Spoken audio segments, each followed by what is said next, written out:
Сәлеметсіздер ме? Каспий қоғамдық университеті Әділет колледжі. Оқытушы Доланбаева Найля Сенна. Ұйымдағы менеджмент пәні. Екінші курс. Мамандық менеджмент салалар және қолдану аясы бойынша. Бүгінгі сабағымыздың тақырыбы менеджмент терминінің түсінігі және пайда болуы, басқару объектілері мен субъектілері. Осыған байланысты жоспар. Сабақтың мақсаты менеджмент мамандық мәнін, мазмұнын және басқару объектілерінің субъектілерін жан-жақтылдап түсіндіру. Жоспар менеджмент ұғымы, басқару объектілері, үшінші басқару субъектілері.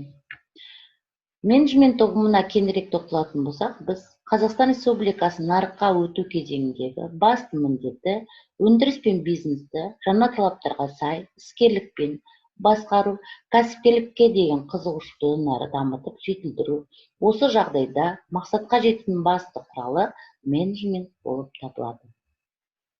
Басқару амалдардың кәсіптік қызметі. Бұл қызметтің мән-мазмұнын айқындау үшін оның анықтамасын қарастырайық. Басқару бұл ұжымдағы адамдарға және жекелеген адамдарға олардың бірлескен жұмыс процесінде мақсатты жүйелі ықпал ету. Басқару процестері басқарудың көптеген жүйелері мен салаларында жүзеге асады. Бұл жүйе саяси, экономикалық, рухани, әлеуметтік басқару болып бөлінеді. Әлеуметтік басқару үш түрге бөлінеді. Экономикалық басқару, әлеуметтік басқару, қоғам өмірінің рухани саласын басқару.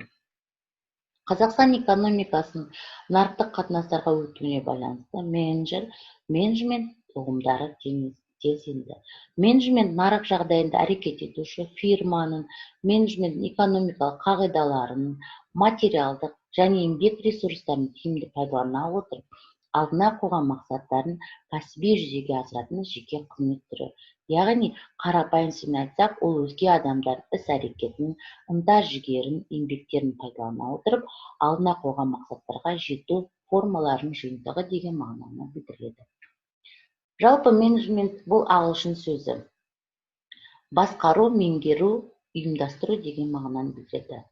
Менеджменттің анықтамасы ұйымда немесе кәсіпорында жұмыс істейтін адамдардың еңбегін басқара отырып, алға қойған мақсатқа жетуді ұйымдастыра білу, әлеуметтік оның ішінде білім беру тәсілдерін басқару принциптері, әдістері, құралдары мен нысандарының жиынтығы. Менеджмент ұғымы 19 ғасырдың аяғында пайда болды. Менеджмент ағылшын сөзі, оның түптөркіні гректің манус, қол күші деген сөзінен шығып, ағылшында мал бағу саласында, дәлірек айтқанда ат тізгінін ұстау, меңгеру шеберлігін білдірген. Кейіннен бұл атау адам қызметін саласына ауысып, адамдарды басқарудың және ұйымдастырудың ғылыми, практикалық мәнін білдіретін болды. Ағылшын тілінде Оксфорд сөздігінде бұл ұғымға мынандай түсінік беріледі. Бірінші, адамдармен қарым-қатынас жасау әдісі үлгісі. Сендермен білесіңдер, мектептерде біз сіздермен адамдармен қарым-қатынас жасауды тәрбиелейміз, бойларыңа сіңіреміз, адамдармен жақсы қарым-қатынаста болу керек. Оны қалай жасау әдісін барлығын сіздер өмірді көз ашқаннан бері осы процеспен жұмыс жасап келесіздер. Яғни екінші, билік және басқару өнері. Енді осы адамдармен қарым-қатынас жасай отырып, біз басқаруды өнерге айналдырамыз. Яғни кез келген адам қолынан, былай айтқанда қазір бәріміз ойланамыз. Кез келген адам басшы болады, бірақ ол басшы деген белгілі бір өнерді қамтамасыз. Яғни адамдармен қай кезде күлу, қай кезде сөйлеу, қай кезде өзін ұстау мәнерінің бәрі осы менеджмент ұғымы кеңірек тоқталып айтылады. Келесі, шеберлікпен ерекше түрік және әкімшілік тақты.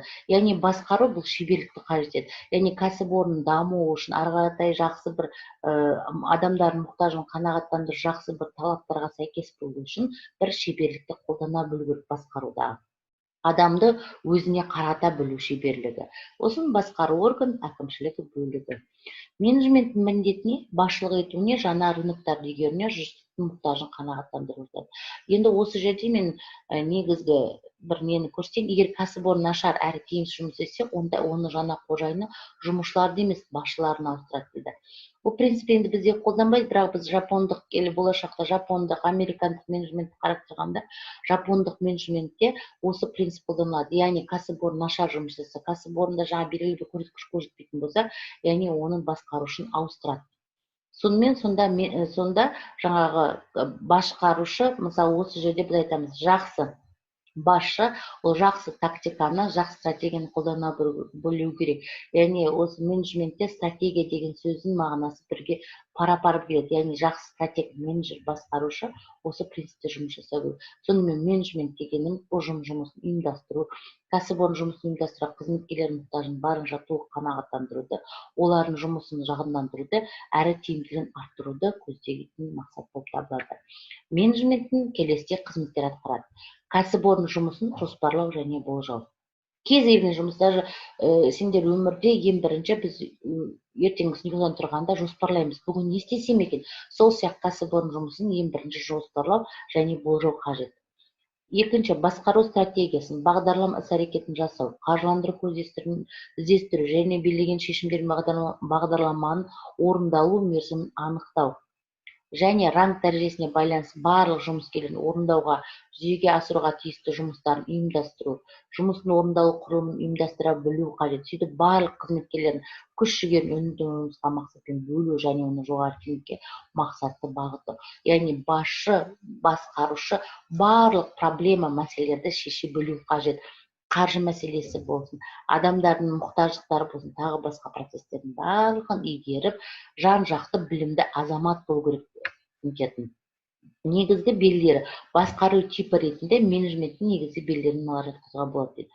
Адам, оның қажеттіліктері, мүдделері, уәждері, құндылықтары, нұсқамалары, басқаруды ұйымдастырудың бастапқы сәтінен жүзеге асырушысы болып табылатындығы, басқарудың тәсілдемесі мен принциптер, әдістері, экономикалық құралдары мен басқару әдісіне артықшылықтары беріледі.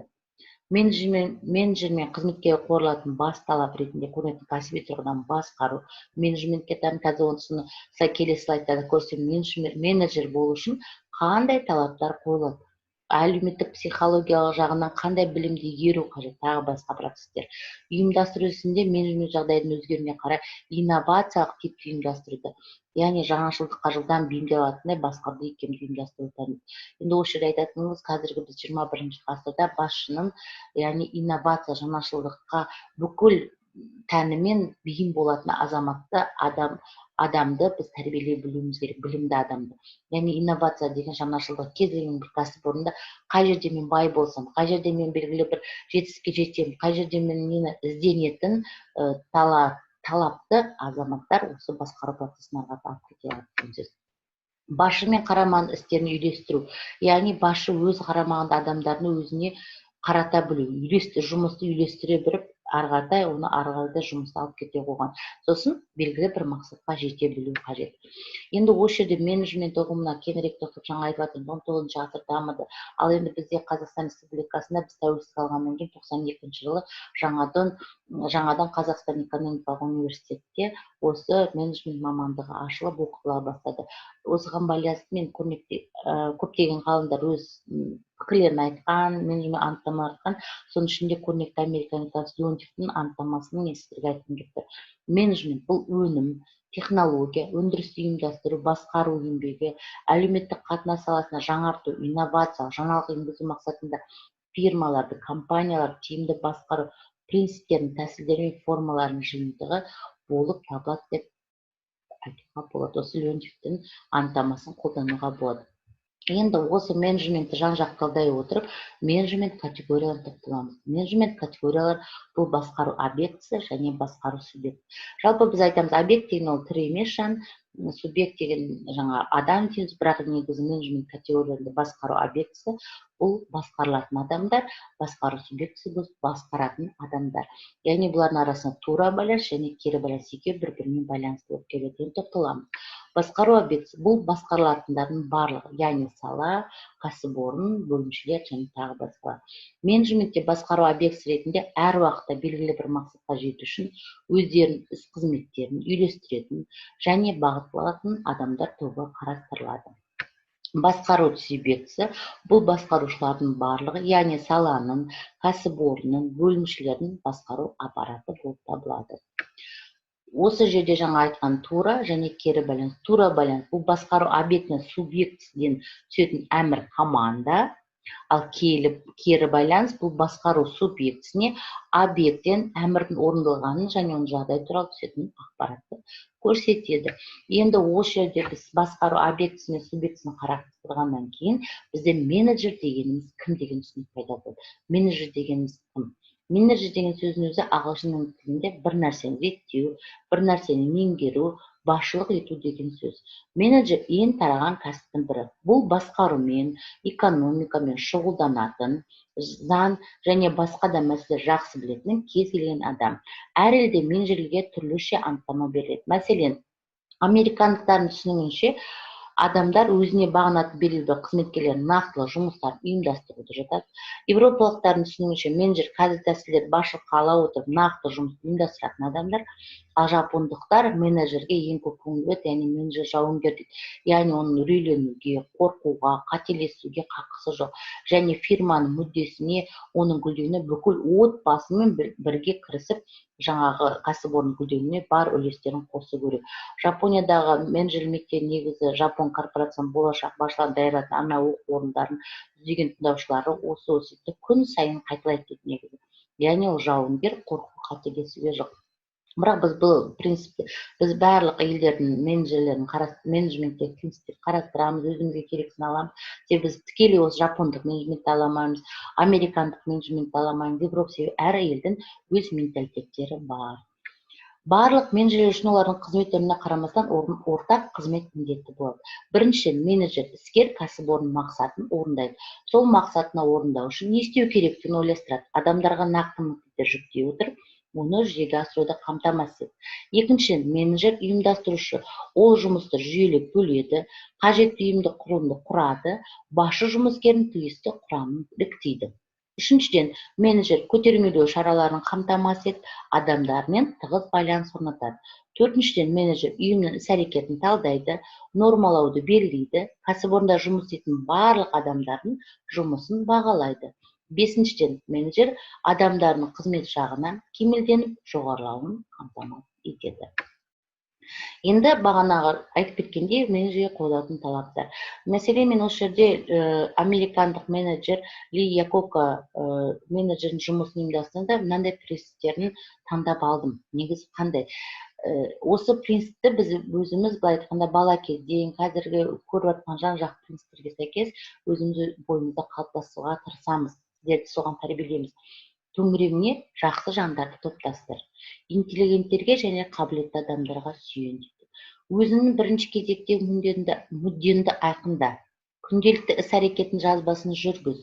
Ең күрделі проблемалар текстін бірінші бетіне жазып қой. Нақты іс жөнінде айт. Қалай айтсаң солай жаза біл. Жүзілген талдаулар мен қорытындылар мен материалдарға негізделген әрі нақты, әрі қысқа, кімге арналған белгілі, ал ұсынылатын шешімдер варианты шағын болсын деген бар. Басшы, штаб пен өндірістік сала аралығында кикілжің, қымбат уақыт пен күш-жігерді бос жіберетіндігін ұмытпа, яғни ешкіммен жанжалдаспа деген сөз болды. Әр күні билік аясын нақты айқында, адамдармен дербес жұмыс істеуіне мүмкіндік бер. Сын ескертпелерді, әртүрлі көзқарастарды ескерт, оларды дұрыс пайдалан. Оған ренжудің қажеті жоқ. Сен ескертпейтін ма, сен оны қабылдай біл. Мен осы жер дұрыс емес, немесе ішінен ойлан, осы жерде түзетуім керек деген сияқты. Қамқорлық жасау, барынша пайда табу, ең соңғысы өз жұмыс стилін тап, әрі соны қолдан. Сонымен балалар, бүгінгі дәрістен алған мәліметтер нақтылау үшін менеджмент дегеніміз не? Менеджмент дегеніміздің негізінде көптеген анықтамаларды айттық. Соның ішінде мысалы Леонтьевтің анықтамасын өздеріңіз білесіздер. Соның менеджмент міндеттері қандай? Менеджмент қандай қызметті қарады? Басқару объектісі дегеніміз не? Басқару субъектісінің түсінігі, тура және кері байланысының түсінігі. Менеджер дегеніміз кім және қандай талаптар қойылады? Осы процестерге жақсылап тоқталамыз. Ол үшін үйге тапсырма, Бердалиевтің менеджмент оқулығын аламыз, 5-12 беттерді оқимыз, қарастырамыз, жалпы менеджментке деген қандай талдау берген екен, тағы басқа. Осыған байланысты мен сендерге жағдаятты шешу беріп тұрмын. Жағдаятты шешкен кезде жағдаятты жақсылап тұрып оқисыңдар. Осының астында 3 сұрақ берілген. Соған байланысты өздерінің көз қарастарында барлықтарын жазасыңдар. Сонымен балалар, бүгінгі дәріс тыңдағандарың үшін көп рахмет. Көп рахмет айтам. Жақсы, сау болыңыздар. Келесі кездескенше сау болыңыздар.